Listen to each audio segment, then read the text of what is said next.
Sesuai arahan Presiden Republik Indonesia, pihak Bulog, Kanwil, Sumsel, dan Babel memulai pelaksanaan penyaluran bantuan pangan beras tahun 2023. Setidaknya 5.600 ton beras digelontorkan untuk wilayah Sumsel.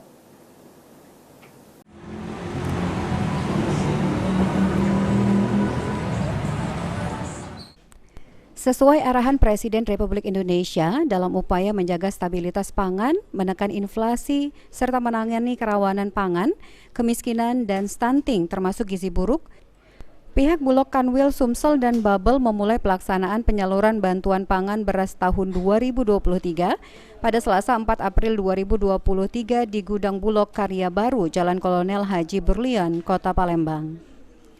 Dalam kesempatan tersebut, Kepala Perum Bulog Divre Sumsel Babel, Muhammad Alexander, menerangkan beras untuk para penerima bantuan pangan atau PBP sebelumnya sudah dikemas ulang dengan ukuran 10 kg sesuai dengan ketentuan Badan Pangan Nasional.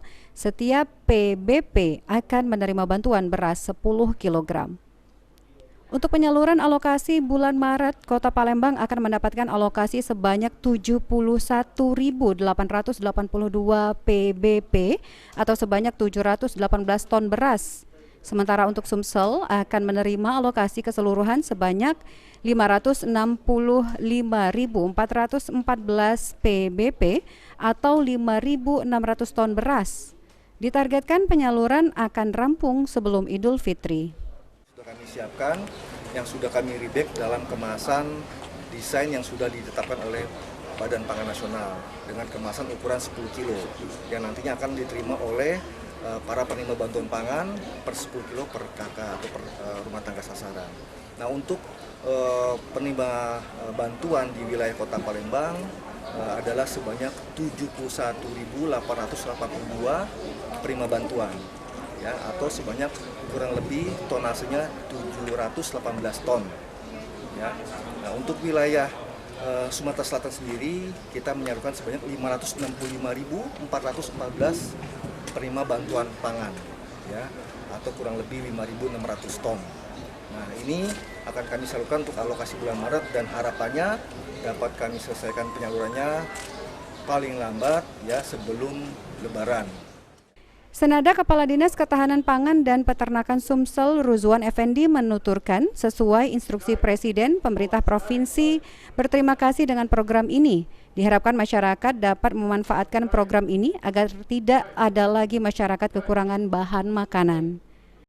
Instruksi Presiden dan pemerintah provinsi tentunya sangat-sangat berterima kasih dan tentu juga berharap kepada seluruh masyarakat untuk bisa menerima ini dan memanfaatkannya sebaik mungkin sehingga tidak ada lagi masyarakat yang kurang mampu itu atau kekurangan bahan makan. Salah satu penerima bantuan pangan PBP, Nirwana Sari, menyampaikan jika mendapatkan informasi bantuan beras dari pendamping PKH, dirinya sendiri merasa terbantu dan diharapkan bantuan beras ini dapat diperpanjang hingga 1 tahun ke depan. Sering sih dapat dari Bulog, memang sering dapat, tapi mungkin 3 bulan, 6 bulanan. Mungkin setelah menerima bantuan ini seperti apa Mbak? Ini bakal dipergunakan untuk apa dan gimana? Yang pasti untuk makan ya, dimasak yang pasti. Mungkin harapan kita ke depan seperti apa Mbak? Kalau bisa ya diperpanjang setiap bulan. Sampai setahun lah. Terbantu ya Mbak? Ya membantu beban, jadi yang tadi kita beli beras bisa berkurang jatah beras. Sandi Pratama, PAL TV.